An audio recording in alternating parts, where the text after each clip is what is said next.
Ma wadda'aka rabbuka wa ma qala. Your Lord has not abandoned you, nor is he displeased. Now these 5 words, they are very carefully chosen.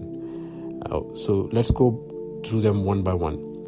Ma wadda'aka means has not abandoned you.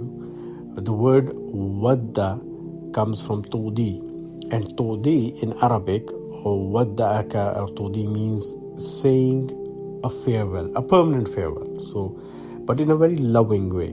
When you're parting from someone very loved, and you say to them farewell, goodbye, forever, that is known as todi.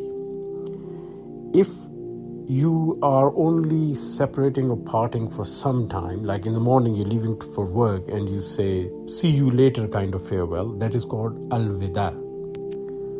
So al-wida is just a see you later kind of a farewell, but todi is a permanent loving farewell when you're parting from someone forever.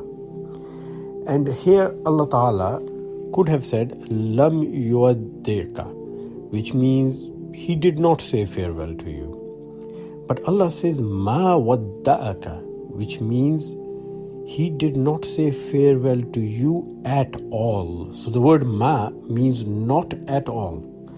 So Allah is making it very clear that not at all, beyond any doubt, he did not say a permanent farewell to you. That was just a temporary thing, a gap in the revelation. And the word Rabbuka means your Lord, your Master. Now notice the word ka used here. It refers to you, the word you in English language. So ma wadda'aka did not at all say farewell to you. Rabbuka, your Master, your Lord. So it's a very loving way of saying you and you again. Twice Allah has used this word to refer to the Prophet. But the next part where Allah Ta'ala says wama, and not at all, qala, displeased.